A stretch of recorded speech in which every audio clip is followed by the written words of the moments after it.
Pa-accept na lang po ako. May ano dyan eh, may request ata yun. So, dito muna tayo sa plate number 4. Yung first 3 plates, wala naman siguro tayong clarifications dun, no? They are very straightforward to use as long as you have your T-square and your triangles. No? But of course, regarding yung sa mga materials natin, saka natin pag-usapan yan. Ano? So, after I explain plates number 4 and 5, saka ko siya i-explain sa inyo. Okay, so in here we have what we call as the tangent belt. Okay, so in this, so kailangan lahat ng mga dashed lines. Okay, so we have here this one. Itong part nito, kailangan kasama yan dun sa drawing nyo, so final output. Excluding yung ating measurement. So hindi na to kasama. Huwag nyo na isama yung mga nakasulat na 1 1/2, 3 1/4, and then yung 2 1/2. I think napag-usapan naman na natin yan before dun sa ating group chat. Okay? So in here, so I think the most possible, the easiest thing to do in here is to draw the circles first. So in here, so ang uunahin dapat natin is itong 3/4. So unahin natin itong 3/4. That is yung step 1 natin. Okay, so this is yung step 1. Step 1. Ayan yung una nating drawingin dapat. Okay, and then next is mag-measure tayo ng 2.5 inches from the center of that circle, and then doon natin gawin yung second circle. Eh, pagpasensyahan nyo na kung hindi ko siya maidodrawing na yung demonstration due to takot ako lumabas. Lalo na sa Naga kasi, ang dami pang cases. So, and aside from that, mahirap makapasok sa mga supermarkets sa mga stores. So, please bear with me in the meantime kasi yun, wala kasi akong compass eh. So, tsaga-tsaga muna tayo sa explanation ko. Okay lang ba sa inyo? Sure. Okay lang? Okay, sige. Thank you for Yes, sir. understanding. Okay, so 2.5, yung distance between these two circles. And then, what else? And then, measure natin yung gitna niyan. Okay? So, yung gitna niyan, measure natin yan. So, apparently, kalahati ng 2.5 is 1.25. So, 1 1/4 inches from there, saka tayo gagawa ng parang kurbada. Ito ang gagawin natin, yung curve na yan. So, yung number 3. So, from the middle of that, so sa gitna ng 2 1/2, yung distance between here and here, kunin natin yung 1 1/2, 1 1/4, and then compass from there. Okay? So, dapat magsakto yan from this end to this end. Okay? Next off, syempre gawin na natin yung malaking circle, which is yung 1 1/2. So, this is our fourth step. Step number 4. Okay. And then finally, so, di ba kung mapapansin nyo may parang intersection, yung small circle, yung circle na ginawa natin sa 1, and then yung ating curve na ginawa dun sa step 3. So from there, gawa tayo ng parang line from the origin. So from the origin ng ating circle, and then aim natin hanggang dun sa taas. Okay, that would be step number 5. Okay, this is step number 5.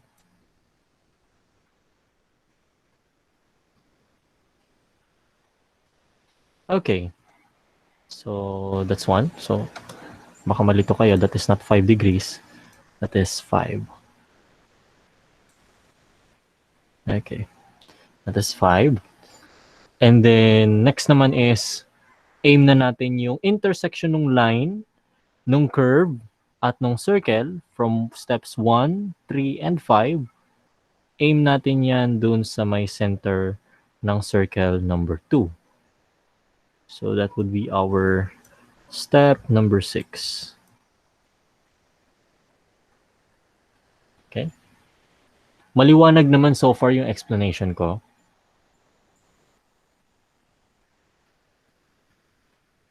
Okay, so I'll take that as a yes. So, and then ang sunod is from, saan na ba sunod? So from here, so ang gawin naman natin is ito yung medyo tricky, no? Kailangan nating tansyahin ito. So from this point, dito sa point na to kung saan nag-intersect yung line from step 6 to step 5. So aim natin 'yan or gamit tayo ng right triangle. So gagamit tayo ng right triangle dito. So ang right triangle natin is yung may 45 degrees. No? Gamitin natin yung 45 degree triangle natin. Yung may protractor sa gitna. 45 and then 90. Then i-aim natin yan dito. So parang naka-ano siya dyan.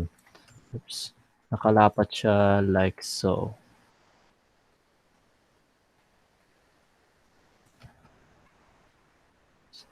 It's one. And then like this.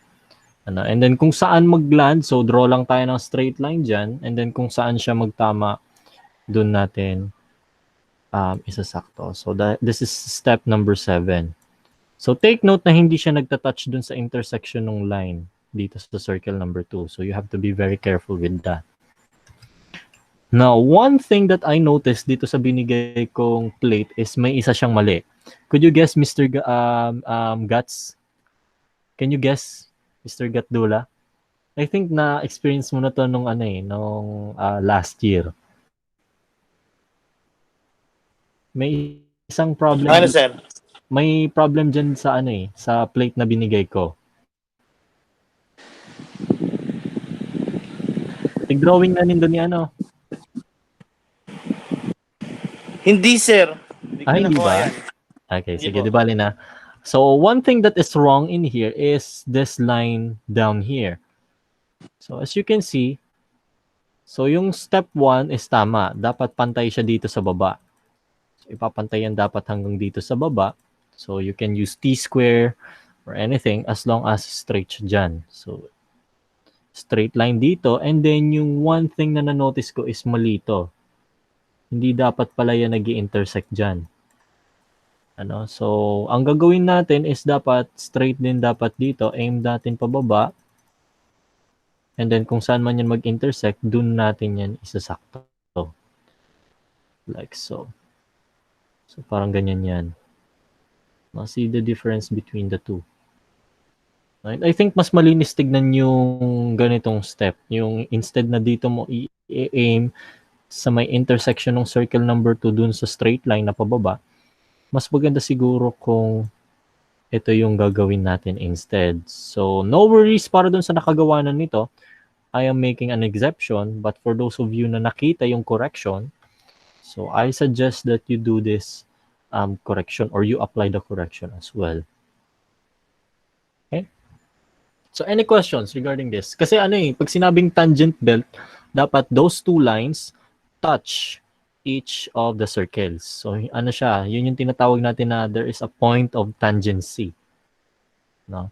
Hawakan lang and then hindi lang siya at that point and then it goes to infinity. Okay?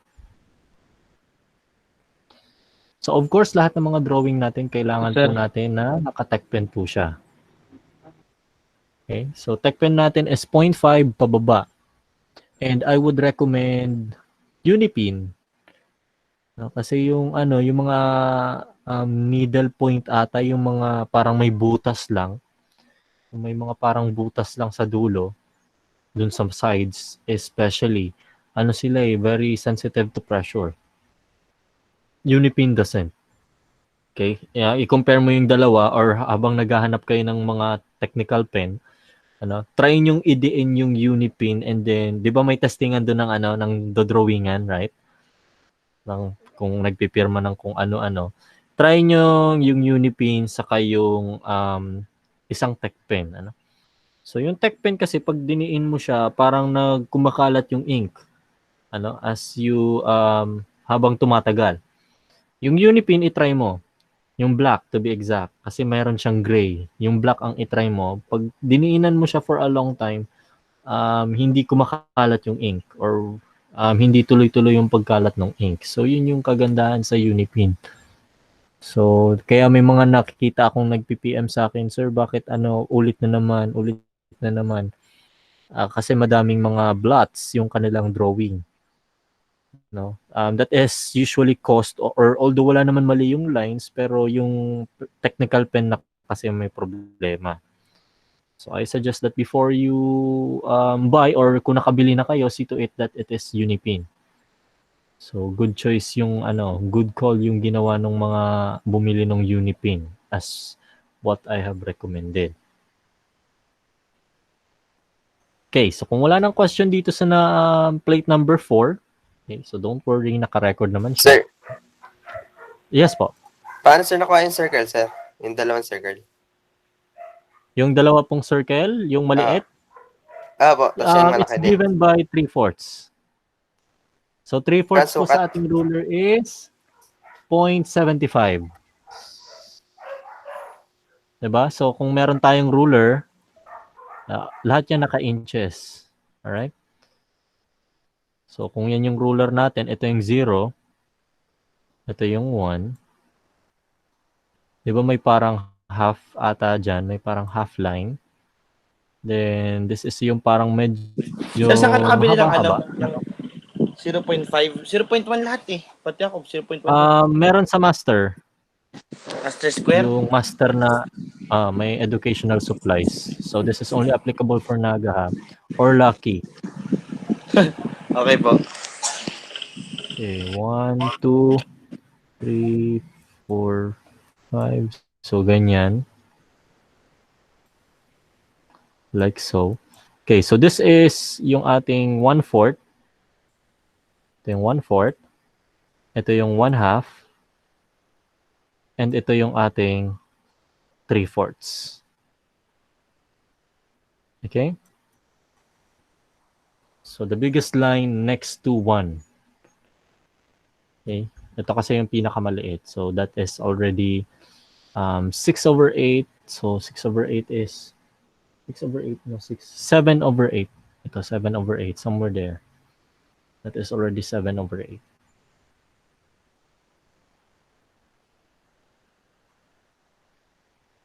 Okay, so 7/8. So gamitin natin yung ating compass. So from 0, so nakatapat yan dyan sa ating 3/4. Mayo ulit, sir, tiribang.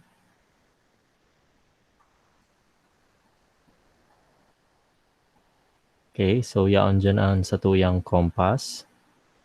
Pag sinabing radius, kalahati nung circle.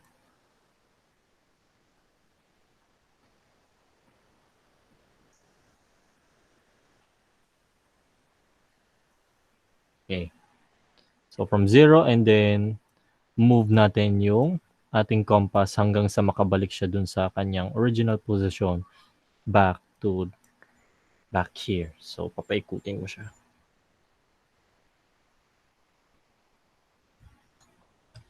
Any more questions? Okay, did I answer your question, Samuel?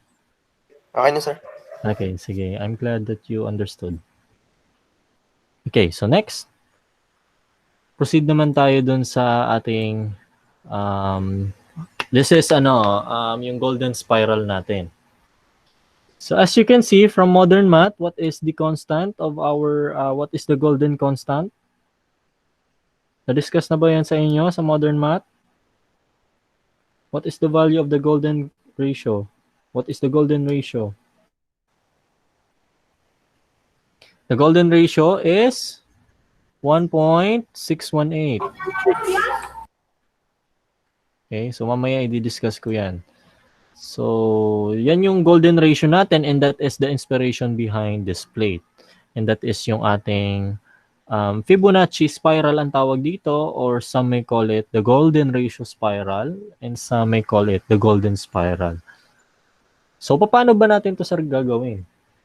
Okay, so in here, As you can see, so we have here the curve until, and then meron siyang mga points with letters A, B, C, D, E, F. Okay? So, ang gagawin natin dito, so we need first to make this square. So, yung square natin is indicated with the size of 5 by 5. So, yan. Gagawin na muna natin yan. Yan muna yung una natin gagawin. Hindi natin pwedeng ma-measure tong nandito because tandaan natin, the ratio or the golden ratio is around 1.618. Wala naman tayong 0.618 sa sa ruler, right? Meron tayo 75, 0.5, 0.25, 0.325, 0.625. So, hindi po pwede. Okay, so first step, kailangan muna nating i-drawing yung square, which has a size of 5 by 5. Okay, so I advise you guys na kung gusto nyo nang simulan to, dapat start tayo dun sa may pinaka-left and then medyo bababa natin because this will consume a lot of space. Okay? So in here we have 5 by 5 and then ang gagawin natin is from the center or pwede rin, tama ba? Yeah, from the center of that circle, square, diba? So ano ang kalahati ng 5 inches? 2.5. 2.5. So, aim natin yung compass natin dyan. Okay? Aim natin yung compass natin dyan. Like so. With the pencil in this side. So, andito yung pencil. Okay, itiman natin ng color black. Yan, nandyan yung ating pencil. Oops. Lagay natin na itim para alam natin na nandyan yung pencil. Okay? So, aim natin yung pencil natin dyan. And then, stroke natin. So, ibang stroke yung isulat natin hanggang sa dumating dun sa baba. So, like so. Oop. So, hanggang dun yan sa baba. Okay, so don't worry kung hindi pa siya sakto at the moment. So, kailangan mo lang ibaba talaga siya. Okay? Next. So, from here, dun sa baba ng drawing or sa baba ng square, so, aim natin hanggang dun sa may kanto, which is here. So, makikita natin kung saan nag-intersect yung curve na ginawa natin kanina and then yung triangle na ginawa natin. Not triangle, yung line na ginawa natin from the vertex of our recently drawn square. Okay, and then finally, from here, taas natin. So, yung intersection nung curve na ginawa natin and then yung line na nandun sa baba, draw tayo ng linya pataas and then do the same in here, taas. So, now, nakuha na natin yung next na rectangle. Rectangle na siya. So, next na gagawin naman natin is draw naman tayo dito ng, so, using our compass again. So, aim natin dito. So, with the pencil on this side,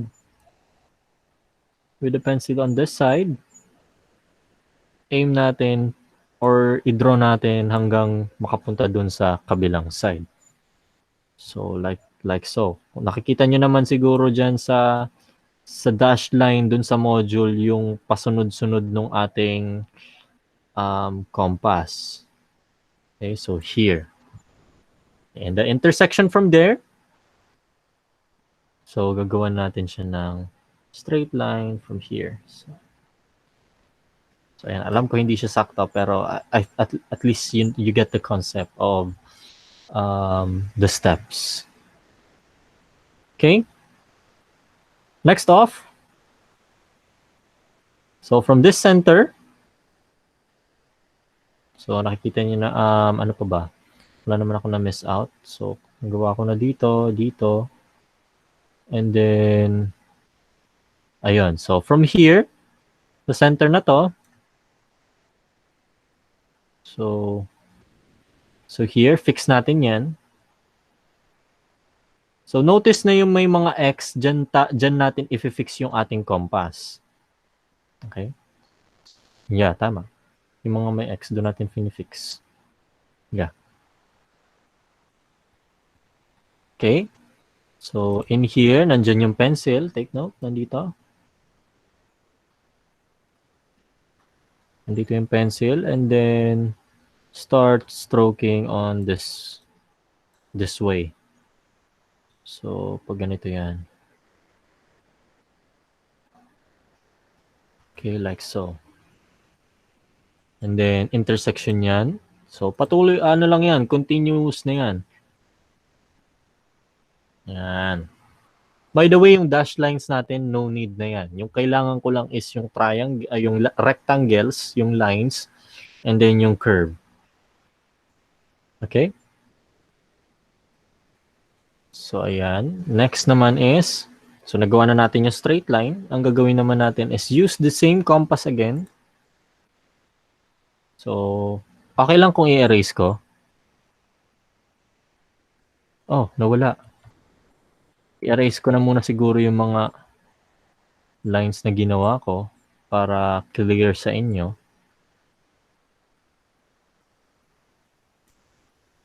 Okay, let me know if you're having any troubles, ano? Para pwede ako magbumalik. Alas 2 na guys, mag-snack na kayo.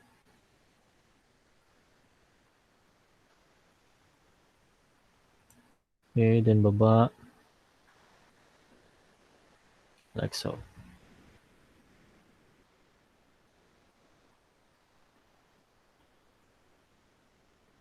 Kailan kaya tayo makakalabas, no? I'm kinda want to see you guys. Namimiss ko na rin mag face-to-face. Okay, so lagay lang natin yan. Pero gets nyo naman na yung concept, di ba guys? Gets nyo naman? Hello? Yes, sir. Okay, so gets nyo naman. Okay, so in here, so patuloy lang natin. So naka-fix lang dun sa X na yon. And then linya ulit, and then gawa ng straight line on this point D. And then sunod sa point E naman. So shortcutin ko na kasi alam ko naman na medyo na-guess nyo na hanggang point F. Okay? And then from there, gagamitin natin ulit yung ating compass. Okay, so gagamitin natin. But this time, naka-fix na siya dito sa point from this origin. Oops. From this origin. So, pula ang gamitin ko. So, ano to? Dapat yung compass nyo medyo, medyo mahaba yung reach niya. Okay, and then nandito yung pen. And then start moving in this direction hanggang sa makarating ka dito sa point na to. Dito. Diyan sa may kantong yan. Okay, so aim hanggang doon. And then you do the same for point B. So for point B, dito naka-fix yan. So here's the line. So naka-fix dyan.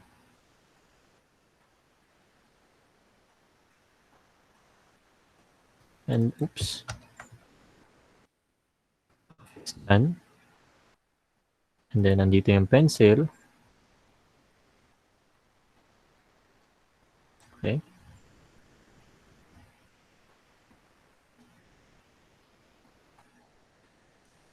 Okay, and then stroke from here hanggang sa dumating ka dun sa next stop. And then continuous na yan. Okay, so next is point C. So on na yan. So ulit-ulitin ko na lang. Okay, so now the technique here is yung talagang patience. No, kailangan lang talaga natin ng konting pasensya. And then we need to see to it na medyo nasa mood tayo mag-drawing. Ano, mahirap kaya mag-drawing pag wala tayo sa mood at hindi tayo masaya. No, so as much as possible dapat mag-drawing tayo ng medyo maganda yung mood natin. Okay? Kasi nagre-reflect yan sa ating output. Pag nakita ko yung drawing nyo, ay masaya to. Nagre-reflect sa drawing nyo yan. Okay? And pasunod-sunod na yan hanggang makarating tayo dun sa point F. Okay, so notice or take note that I don't anymore need yung ating mga letters, yung nakasulat na A, B, C, D, E, F. Hindi ko na rin kailangan yung 5x5 na nakasulat and hindi ko na rin kailangan yung mga X's na nakasulat. Yes po. Paano po nakuha yung sukat ng E tapos F? E saka F. Opo. Yung E saka yung F, 'di ba? Ang gagawin mo is so yung sa E, 'di ba nagawa mo na 'to, nag-compass ka diyan. Kailangan kong ulitin yata. Sige, ulitin natin. Kasi para ma-trace back natin.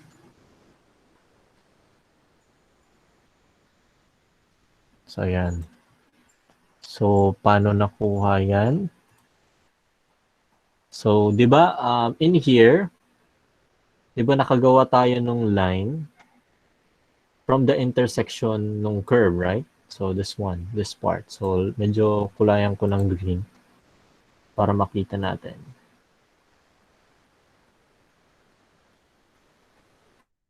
Okay, come on. Ang ganda naman pala ng accuracy ko dito sa mouse. Okay. So in here, so yung intersection yan, and then ang gagawin natin is i-fix natin dito yung ating compass. So yung green part is yung fixed. And then nandito yung taga-sulat. So, oops. Bakit nag-fix? Kumakagat siya. Oops. Siguro. Yep.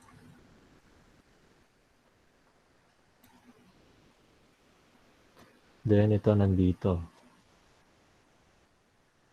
Okay, so 'di ba naka-fix diyan? Okay, so draw tayo ng linya dito. So linya. Oops.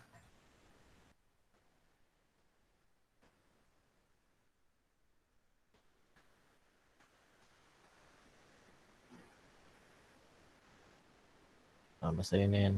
Fix na yan dyan. Okay. And then, nakadraw na tayo ng curve papunta dito sa taas. Ito dito sa taas. And then, draw ulit ng linya. Linya dun sa intersection. So, pwede nating i-aim to pataas. Like so. And then, yung intersection niyan, papunta dito. And then, from this half, ito diba? Punta dito sa intersection din as well. So, dodrawingan mo na rin yan ng linya. So, kulayan lang natin ng black para hindi malito. Okay. So, like this one.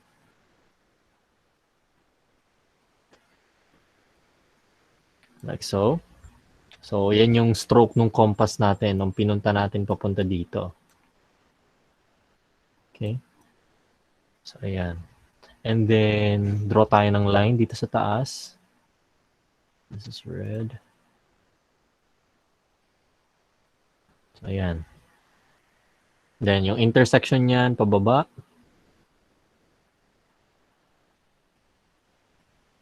And then, next, from here, dito, punta dito. So, naka-fix dyan sa may X. So, papunta naman dito sa baba. So, pababa naman yan. And then, ganito yung magiging kalalabasan. So, it may not be the exact, pero this should do. As long as you get the concept. And then, straight line dito from the intersection ng D hanggang dito. And then, next is, pwede na tayo dito sa may somewhere here, dito sa may B. Okay, pwede na natin dyan i-fix.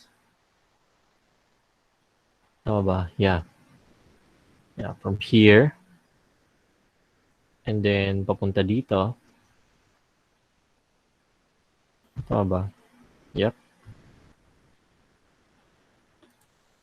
And then, i-stroke mo siya papunta dito sa baba. Like so. Okay.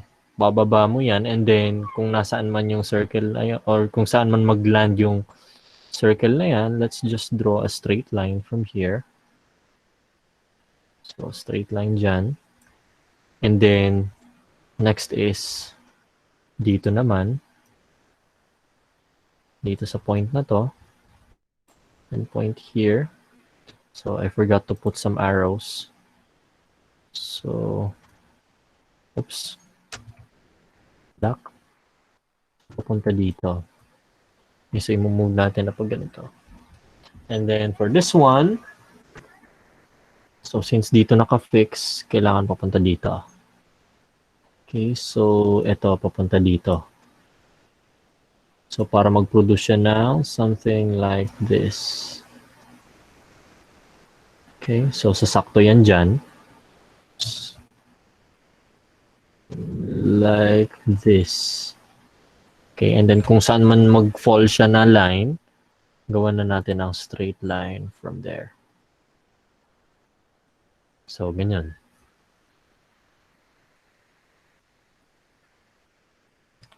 Are you happy with the response, Samuel? Sino ba yung tatanong? Yes, sir. Okay naman? Okay, sige. So, and then from there, sunod-sunod na lang tayo dun sa compass using yung A. Diba? So, from A and then to the other end, compass. From B to its other end, compass. From C to its other end, compass. Okay, from D to its other end, compass, and so on. So, maybe i-copy ko siya para meron tayong clear page. So, ayan. Okay, so dapat yung fix natin, yung fix point ng compass nandito sa A. And then, doon tayo, oops. Okay. Ito lang. Send to back. Okay. So, ayan. So, from A, and then, dun, tingin lang tayo sa opposite direction niya dun sa kabila. And then, drawing. Punta. Next, dun tayo sa B. Aim natin yung B. Yung B naman. Aim lang ulit tayo dun sa kabila niya. And then, draw. Pwede din naman, kung ayaw mo ng pataas kasi kinakabahan ka, you can look at the other side. Tingin ka dito sa kabila. Or maybe I could change the color para hindi naman malito. So, aim tayo dun sa kabilang side. And then, pababa. Whichever you prefer. So, from B, papunta dito, pababa. Or B, papunta dun sa baba, pataas. Okay, either way works fine. Okay, next, doon naman tayo sa C. So, aim at C. Then, hanapin lang natin, pwede tayong mag-aim dito. Sa taas. And then, move sideways. Sideways like so. Or pwede din naman aim natin dito. Aim natin dyan. And then move like this. No, style mo yan. Okay, so as long as yung mga fixed points natin is A, B, C, D, E, and F. Okay, yung F, medyo mahihirapan kayo dyan. So, yung meron akong mga previous students before na ginawa nila yun by freehand. or naghanap ata sila ng barya na mag-fit dyan sa 2 points na yan. Okay, so kung may 10 piso yung lumang mga barya, or kung meron kayong French curve na tutugma dyan sa curve na yan, then I encourage, hindi ko naman pinagbabawal yan. Okay? As long as it looks like a quarter of a circle.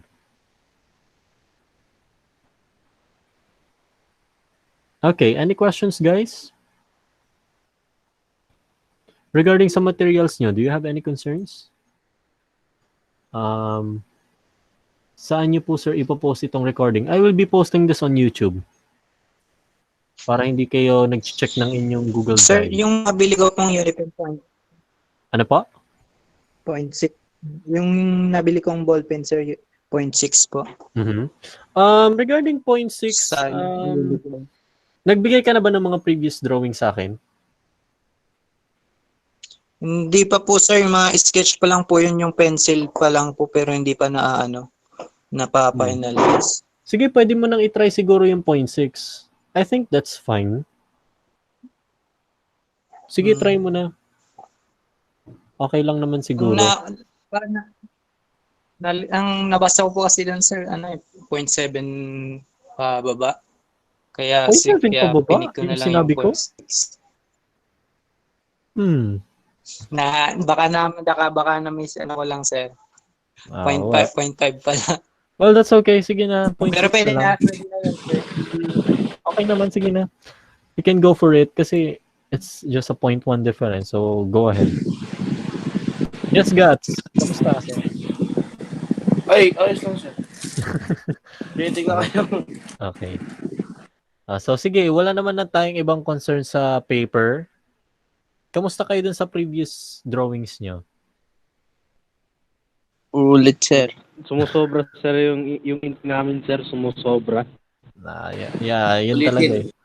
Okay talaga yan. Kaso you're lucky to have the subject online kasi if not, kung ang instructor nyo pa ata nun si Sir Tanyamor, I think si Mr. Gatdula na experience niya si Mr. Tanyamor, mas strict yun. Sir. Mas strict yun kaysa sa akin. Akala mo okay na pero mali po pala. Wala ka nang mahanap na mali sa drawing mo pero papaulit niya pa yan. As in. Kasi iwang kapatid niya. Kaya hindi naman sa sinasabi kong swerte kayo sa akin pero as much as possible tinatry ko na pumantay sa quality ng skill na dapat nyong ma-acquire dito sa drawing because apparently kailangan nyo ng a certain amount of good skill set pagdating sa drawing. Okay? So kung may pinapaulit kayo, kung pinapaulit ko sa inyo yung mga drawing, don't take it, don't take any grudge on me, Dainindo ko pag abangan, huwag niyo akong abangan dito sa labas, ipapagulpin niyo ako. Huwag po. I'm just doing this for you guys, in order to be better. Okay? So, any questions, guys? Sir. Wala na? Wala na, sir. Okay, so kung wala na, thank you guys for coming. So, ang reminder ko lang, so this week, dapat you should be working on plate number 3. And if you are not in plate number 3 yet because naiwan kayo sa plate 2 and 1, that's okay. After all, wala naman akong binibigay na deadline. Okay? So hindi naman wala akong binigay na deadline.